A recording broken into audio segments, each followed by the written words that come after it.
Conference असल में फालिज के आलमी दिन के हवाले से है जो 29 अक्टूबर उसकी तारीख़ है। और इस दिन का मकसद जो है पाकिस्तान में फालिज के मुतालिक आगाही फैलाना और इसके बचाव की तदबीर करना।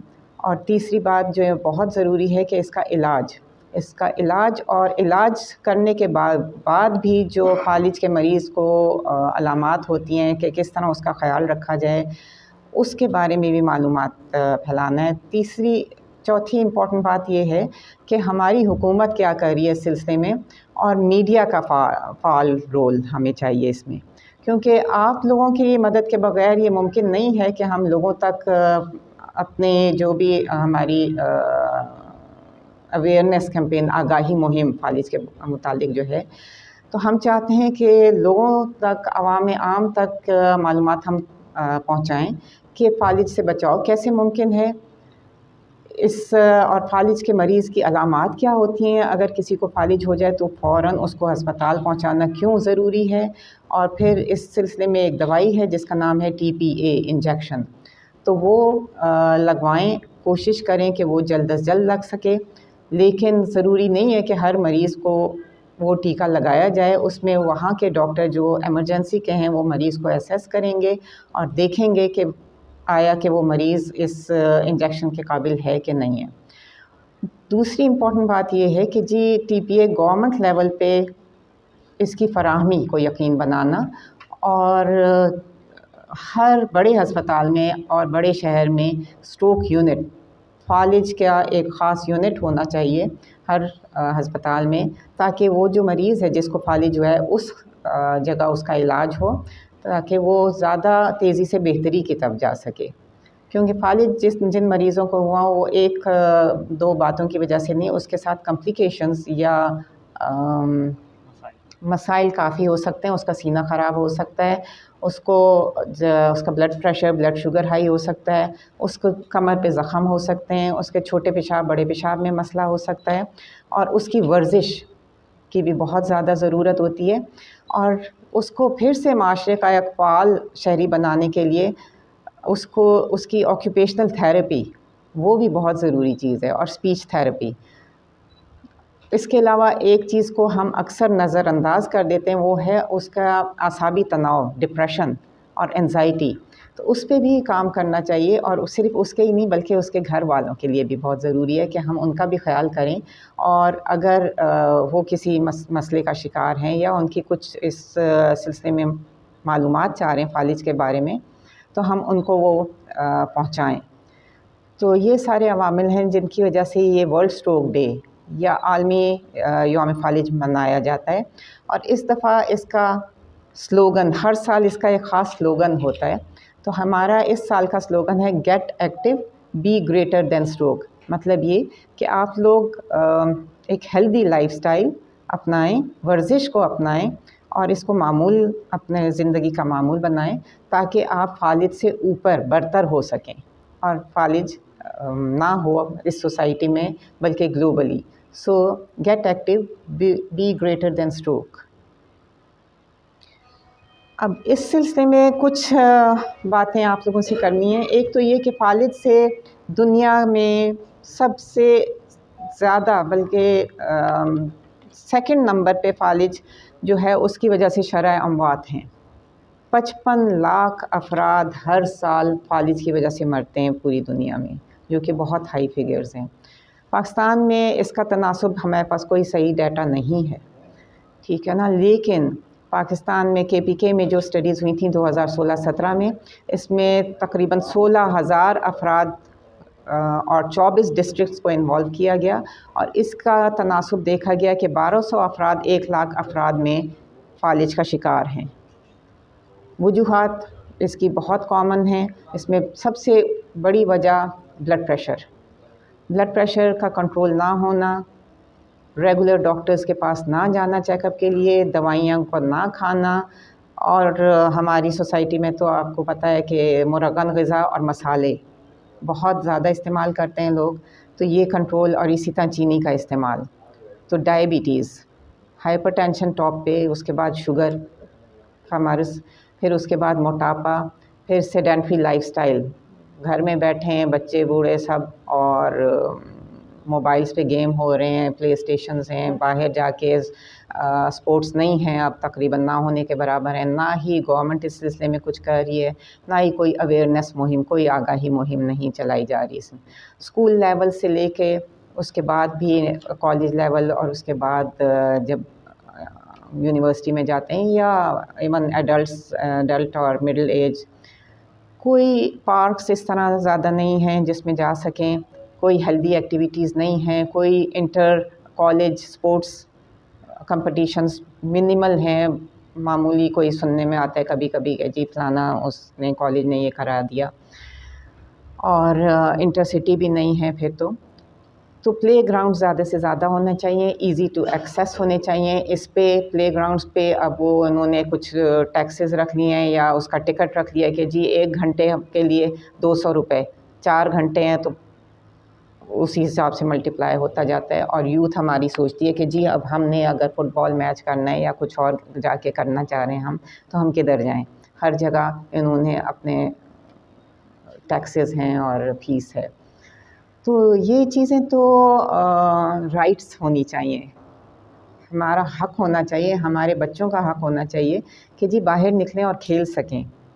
तो खेलों के मैदान बहुत ज़रूरी चीज़ हैं। फिर स्कूल लेवल से ये अवेयरनेस होनी चाहिए कि ये बर्गर हो गए, पेप्सी हो गई, चिप्स हो गए, पापड़ हो गए, तो इनकी स्कूलों में कैंटीन्स में ये चीज़ें मिलती होती हैं और बच्चे ये लेते हैं और खाते हैं, और दिस इज़ जंक फूड, जो कि एकदम से कैलोरी लेवल बढ़ाते हैं जिसमें, और फिर वो ड्रॉप भी हो जाता है और उसके साथ कोलेस्ट्रॉल का लेवल बढ़ जाता है। तो ये जंक फूड को डिस्करेज करना चाहिए, वालिदैन को भी और स्कूल कॉलेजेस में भी ये कैंटीन्स में इसको ख़त्म करके और हेल्दी फूड को, मुतवाज़िन ग़िज़ा को लाना चाहिए। अक्सर हर साल जो है इसमें कमी की बजाय इजाफा हो रहा है। ग़िज़ा नहीं है, कोई हेल्दी एक्टिविटीज़ नहीं है। आज से 20-30 साल पहले फिर भी बच्चे बाहर निकलते थे, कहीं क्रिकेट हो रही है, कहीं फुटबॉल हो रही है, कहीं पे दौड़ें लग रही हैं, कहीं साइकिलिंग हो रही है, जबकि अब ये सब कुछ ख़त्म हो चुका है। अब वो मोबाइल्स हैं और वो प्ले स्टेशन है, बस घर में बैठते हैं, स्क्रीन टाइम है, आँखें ख़राब हैं, दिमाग तो है ही उसके साथ ख़राब बच्चों के, और सेडेंटरी लाइफस्टाइल है। अगर एक फैमिली एक जगह बैठी है, आपस में बात नहीं करेगी, बल्कि हर एक ने अपना मोबाइल निकाला होगा और उस पे लगे होते हैं। ये मैंने जिस तरह अभी बताया है कि 1200 अफराद 1 लाख में KPK का फिगर है ये, और वर्ल्ड वाइड भी पिछले 10 सालों में अंडर डेवलप्ड कंट्रीज़ में 100% इजाफा हुआ है फालिज का, ठीक है ना, 100% इजाफा हुआ है पिछले 10 सालों में फालिज का, जबकि बाहर के ममालिक में, क्योंकि अब वो उन्होंने अवेयरनेस उसमें ज़्यादा है और वो स्पोर्ट एक्टिविटीज़ को प्रमोट करते हैं, तो वहाँ पे बाहर देखा गया है कि 42% एक फ़िगर के मुताबिक, जो 2022 की फ़िगर है, कि 42% वहाँ पे कमी आई है, जबकि थर्ड वर्ल्ड कंट्रीज़ में 100% इजाफा देखा गया फालिज में। तो ये एक बहुत ही अलार्मिंग, मैं तो कहूँगी, हमें तशवीश की बात है।